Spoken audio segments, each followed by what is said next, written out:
आज हम जिस चीज की बात करने वाले हैं वो अर्थ के सबसे खतरनाक जीव माने जाते हैं, जो तुम्हारा खून पीकर तुम्हें बीमार कर देते हैं। लगभग 10 लाख लोग पूरे साल इनका शिकार बनते हैं और अपनी जान तक गंवा देते हैं। हम लोग किसी वैम्पायर्स की बातें नहीं कर रहे हैं, ना ही किसी शेर या गोरिल्ला की।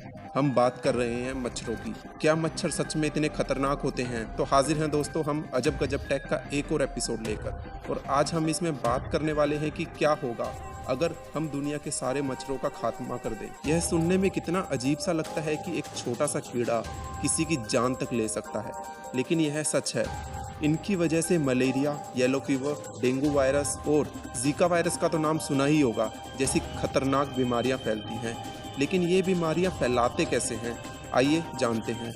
किसी बीमार आदमी को काटने के बाद जैसे ही ये तुम्हें काटते हैं तो ये अपना सलाइवा आपके ब्लड में छोड़ देते हैं, और जैसे ही वो सलाइवा आपके ब्लड में मिक्स होता है तो आप बीमार पड़ जाते हैं।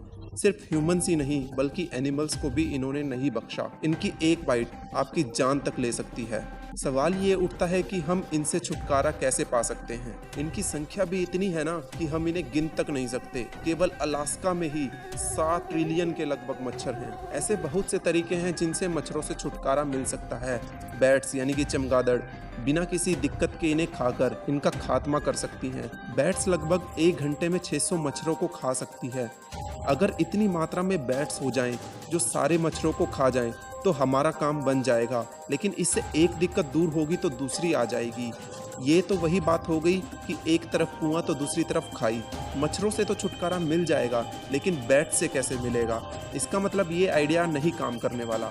इसके अलावा भी एक और तरीका है जिसका नाम है जीन ड्राइव टेक्नोलॉजी और स्टेराइल इंसेक्ट टेक्निक। अगर हम जेनेटिकली मेल मच्छर को लैब में बनाएं और बीमारी फैलाने वाले मच्छरों के साथ इनका युद्ध करा दें तो हमारा काम बन सकता है। आपको लग रहा होगा कि ये बंदा नशे में बोल रहा है, लेकिन दोस्तों यह सच है। जब हम गाय और भैंस तक के क्लोन बना सकते हैं तो मच्छर का क्यों नहीं?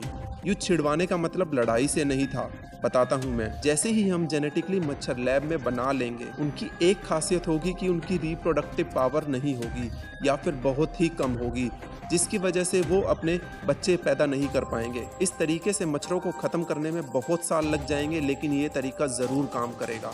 मान लिया सारे मच्छर खत्म हो गए, तो अब क्या?